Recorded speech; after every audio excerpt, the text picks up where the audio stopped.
Hi medias எல்லோரும் எப்படி இருக்கீங்க? நான் ரொம்ப நல்லா இருக்கேங்க. ஸோ 2 மாதமாக வீடியோஸ் எதுவுமே என்னால் அப்லோட் பண்ண முடியல. ஃபேமிலியில் கொஞ்சம் ப்ராப்ளம். அதனால் எல்லாத்தையும் இந்த ஒரு வீடியோலேயே என்னால் சொல்ல முடியாது. என்ன ப்ராப்ளமுங்கிறத நான் ஷேர் பண்ணவும் விரும்பலை.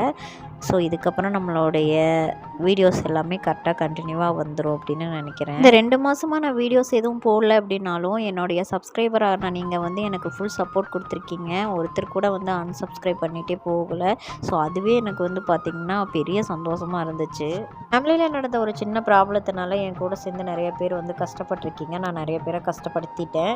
ஸோ எல்லாருக்கிட்டையுமே நான் மன்னிப்பு கேட்டுக்கிறேன். இதுக்கப்புறம் இந்த சாப்டரை பற்றி பேசுகிறதுக்கு நான் விரும்பலை. இந்த வீடியோ எடுத்து 2 நாள் ஆயிடுச்சுங்க. நான் ஈரோட்டுக்கு கிளம்ப போகிறேன் அப்படின்னு சொன்னதுனால ஃபேமிலி எல்லாம் கோயிலுக்கு போயிட்டு வரலாம் அப்படின்னு சொல்லிட்டு நாங்கள் எல்லாருமே ஐயர்மலை கோயிலுக்கு கிளம்பிட்டோம். இந்த கோயிலுக்கு நாங்கள் எல்லாருமே ஃபஸ்ட் டைமுங்க. அம்மா அப்பா மட்டும் இந்த கோயிலுக்கு அடிக்கடி போயிட்டு இருந்தோம். இப்போ போகிறத ஸ்டாப் பண்ணிட்டோம். எங்கனால அவங்க மறுபடியும் அந்த கோயிலுக்கு வரதா சொல்லியிருந்தாங்க.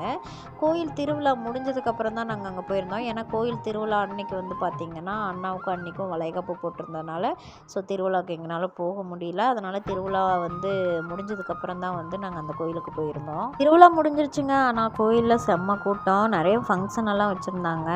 நாங்கள் அப்படியே போயிட்டு சாமியை கும்பிட்டுட்டு தேரெல்லாம் இழுத்துருப்பாங்க போல இருக்குது. அதெல்லாம் கொஞ்சம் வேடிக்கைலாம் பார்த்துட்டு அப்படியே கொஞ்சம் நேரம் அங்கேயே உட்காந்து சாமியெல்லாம் கும்பிட்டுட்டு பொறுமையாக ஒரு 12-1 மணி போல் வீட்டுக்கு கிளம்பிட்டோம். இந்த கோயில் என்ன ஸ்பெஷல்னு பார்த்தீங்கன்னா, வரவங்கெல்லாம் ஏதாவது ஒரு வேண்டுதல் வச்சுருப்பாங்க பார்த்தீங்களா, அவங்கெல்லாம் இந்த கோயிலில் ஒரு பூட்டு மாதிரி போட்டு லாக் பண்ணிவிட்டு இந்த மாதிரி இருக்கணும் அப்படின்னு சொல்லிட்டு ஒரு வேண்டுதலை மாதிரி வச்சுட்டு போயிருக்காங்க. ஸோ அதுதான் இந்த கோயிலில் ஸ்பெஷல் போல். சாமியை கும்பிட்டு நாங்கள் வீட்டுக்கு கிளம்பிட்டோங்க.